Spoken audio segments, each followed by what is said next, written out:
There's a moment every serious Spanish learner dreams of, but few can articulate. Let me paint you the picture, all right? You're in a bustling cafe in a Spanish-speaking country of your choice. The aroma of the fresh coffee mingles with the cadence of rapid-fire Spanish conversations around you. You are ordering your coffee, you're ordering your meal, and you're doing it with ease. And then you find yourself engrossed in a lively discussion about local politics with the barista. As you're about to leave, you casually mention that English is your first language. The barista's eyes widen in disbelief. ¿En serio? Imposible, they exclaim, because your Spanish is too good to be a foreigner. This moment is what I call the Spanish Chameleon paradox. It's that magical instant when you blend in so seamlessly with native speakers that your foreign origin becomes invisible. Now don't worry, I'm going to dive deeper into this idea in just a moment, and I'm going to tell you how I discovered it. But first, let me ask you a question.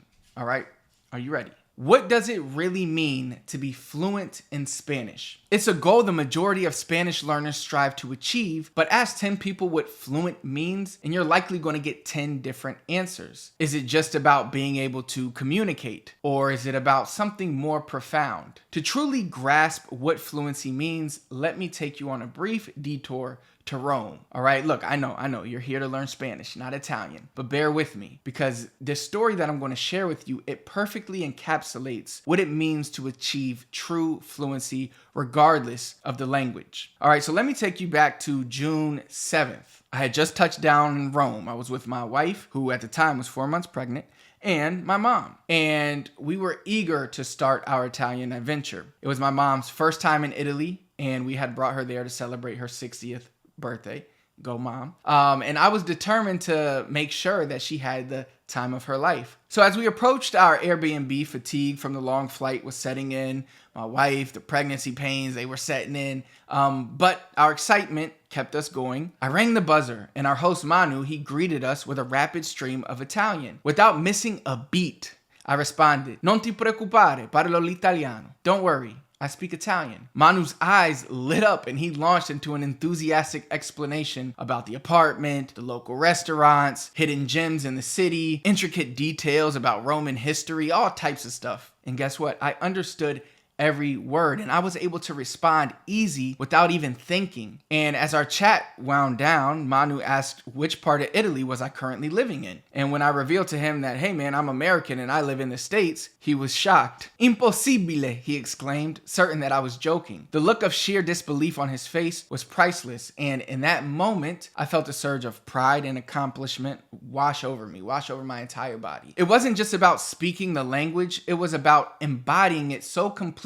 that I was indistinguishable from someone that lived in Italy. Look, I wasn't just communicating in Italian, I was living it, I was breathing it, I was being it. This is the feeling that every language learner craves, right? It's not just about being understood, it's about belonging, it's about seamlessly integrating into a new culture. It's about expressing your authentic self through a new linguistic lens. And as I turned to translate the conversation for my mom and my wife, I caught a glimpse of them just smiling.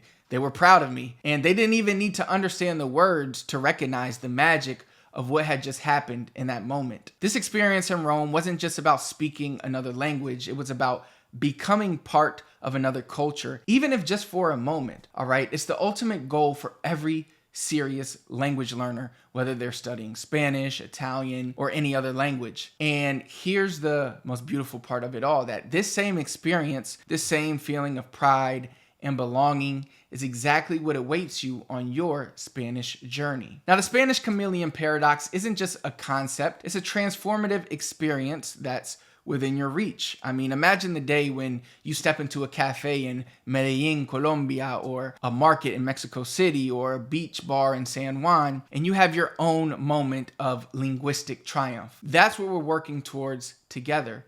And that's the power of achieving the Spanish Chameleon paradox. Now, the Spanish Chameleon paradox is a curious thing, all right? It's the ability to stand out by fitting in so perfectly that native speakers can't tell you apart, just like my experience in Rome, but with Spanish. It's not just about being fluent, a term that's as vague as it is overused. No, this is something deeper. This is something much more transformative. Now, when people say that they want to be fluent in Spanish, what they often mean, without fully realizing it, is that they want to achieve this paradoxical state. They want to reach a level where they're not just communicating in Spanish, but they are truly living the language. If you can string together basic sentences, but you sound like a complete gringo, no offense to anybody, are you really going to be satisfied with your Spanish? Probably not. All right. I mean, you might be able to order food or ask for directions in Spanish, but you'll always feel like an outsider looking in. The Spanish chameleon paradox is about breaking through that barrier. It's about reaching a point where you don't just speak Spanish, you become a Spanish speaker. It's a subtle but crucial difference. So, how does one achieve this enviable state of linguistic camouflage? The journey is not a straight line, and it challenges many conventional notions about language learning. Let's break it down. So the first thing you need to do is you need to embrace the input flood. All right, the first step is to immerse yourself in comprehensible input. This means exposing yourself to Spanish content that you can understand even if you don't grasp every word. All right, it's about quantity as much as quality. How do you do this? Watch Spanish TV shows, watch YouTube videos in Spanish, listen to Spanish podcasts, read Spanish books, listen to audiobooks. Start with simpler texts and gradually increase the difficulty. Of course, translating words and phrases is going to help you a lot. The key, though, is consistency and volume. Your brain, it needs to be flooded with Spanish to start picking up on the patterns naturally. The next thing is the silent period paradox. All right, here's another paradox for you. Since we're speaking of paradoxes, to speak better, sometimes you need to speak less. Now, many people learning Spanish, they make the mistake of trying to produce the language from day one. But think about it. When you were a baby, did you start speaking immediately?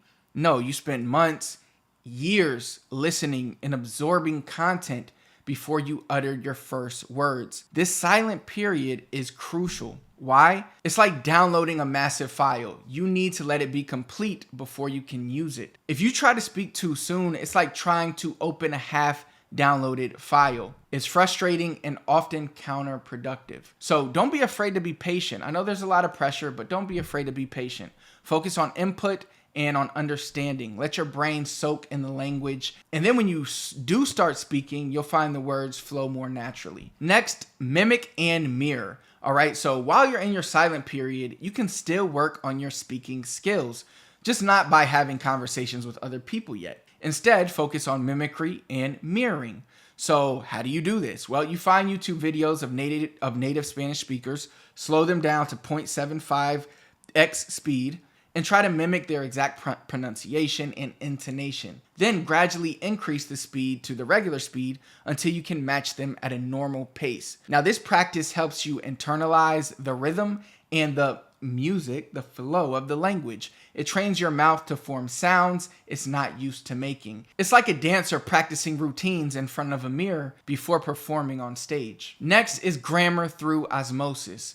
Don't study grammar rules, at least not at first. Instead, acquire them naturally through massive input. Look, our brains are incredible pattern recognition machines. Given enough exposure, it will start to pick up on the underlying structures of the language without you consciously studying them. Later, when you wonder why something is said one way rather than another, then that's when you should look up the grammar rule or the rule as to why that phrase or word was used that way. But by then, you'll already be using the structure correctly. You'll just be satisfying your curiosity about the why. Now, in his book, The Dip, a little book that teaches you when to quit and when to stick, Seth Godin describes the dip as a temporary setback that separates the amateurs from the professionals. And I've talked about this on the channel before. But basically, it's the long slog between starting and mastery where things get harder and less fun before they get easier and more rewarding. Now, when you're learning Spanish, you'll likely see rapid progress at first. As you change your learning methods and start consuming more Spanish, you're going to experience a thrilling rush of new words, new phrases, new abilities, but then seemingly out of nowhere, it might feel like you hit a plateau. Everyone experiences this, all right? I experienced this on my journey learning Spanish, later when learning Italian. It's a frustrating phase when you feel like you are putting in the effort but not seeing the results that you want. You might find yourself struggling with the same concepts, unable to break through to the next level. This is where many people give up. They think they have reached their limit. But here's where Godin's wisdom comes in. All right, the dip is actually a good thing. It's a good sign. It means that you're pushing past the easy stuff and into the realm of true mastery. In learning Spanish, the dip might look like this. You can understand simple podcasts and YouTube videos, but when you try to speak with the native speakers, you might feel lost. All right. Or maybe you can express basic ideas in Spanish, but you always feel like you are having to translate in your head. Or maybe you can finally hold conversations, but they're just not as smooth as you wish, and your accent doesn't sound exactly how you want it to sound. But here's the beautiful truth about learning Spanish. If you stay consistent with proper methods, you will become fluent. It's inevitable. The plateau is simply your brain consolidating what it's learned. It's preparing you for the next leap forward. All right. Seth Godin argues that the dip is where success happens. It's where you separate yourself from those who give up. In Spanish learning, pushing through the dip is what will transform you from someone who speaks a little Spanish to someone who truly embodies the language. All right. So keep pushing through, keep exposing yourself to Spanish. Keep practicing, even when it feels like you are not progressing. And one day, perhaps when you least expect it, you are going to experience breakthroughs that will astonish you. Remember, every fluent Spanish speaker that you admire has gone through this dip, all right? They face the same challenges, the same frustrations. The difference is they didn't quit, they pushed through, and that's exactly what you are going to do on your journey to becoming a Spanish chameleon. Achieving the Spanish chameleon paradox is about more than just linguistics, all right? It's a profound shift in identity. Now, James Clear, in his book Atomic Habits, he talks about how we are more likely to achieve a goal if we identify with it, all right? So the goal here shouldn't be to learn Spanish. It should be to become a Spanish speaker. When you reach this level of Spanish, you're not just communicating in a new language, you are connecting with a new culture on a deeper level. All right. You're seeing the world through a new lens. You're expanding your very sense of self. Remember my experience I just told you about in Rome? That's the kind of transformation we're aiming for with your Spanish. And the benefits of achieving this paradoxical Spanish chameleon state are endless. All right. You're going to be more confident. You're going to have an incredible boost in self-esteem when you can navigate Spanish with ease. Cultural understanding, you gain insights into the Spanish-speaking world that are simply inaccessible to tourists or just casual learners. You will have many more opportunities, expanded opportunities, whether for travel, work, personal relationships, significant others. Your horizons broaden immensely. You're also going to receive cognitive benefits. Bilingualism has shown to improve cognitive flexibility and even delay the onset of dementia. You're going to experience personal growth, right? The process of becoming a Spanish chameleon challenges you, it pushes you out of your comfort zone, and it helps you grow as a person. Now, the path to becoming a Spanish chameleon, it's not always easy, but it is infinitely rewarding. It's a journey that will challenge you, surprise you, and ultimately transform you. Remember, the goal isn't perfection. Even native speakers make mistakes in Spanish. The goal is to reach a level where your Spanish becomes a natural extension of yourself, where you can express your authentic self just as easily in Spanish as in English or as in your native tongue. So, are you ready to embark on this journey? Are you ready to not just learn Spanish, but to become a Spanish speaker, a Spanish chameleon, to blend in so well that you stand out? The path is clear, and you don't have to walk it alone. Check out my 3 secrets to learn Spanish faster. I will put the link in the description for you and in the comments. Just click that link and I'll share with you my 3 secrets to help you learn Spanish faster. If you enjoyed this video, be sure to hit the thumbs up for me. Of course, that helps with YouTube's algorithm. Be sure to comment. Let me know if you need any help with anything. That's why I'm back here to help you out. Last but not least, please do not forget to subscribe to the channel. Turn on notifications so you never miss another video. Hasta la próxima. Ya tú sabes. Nos vemos.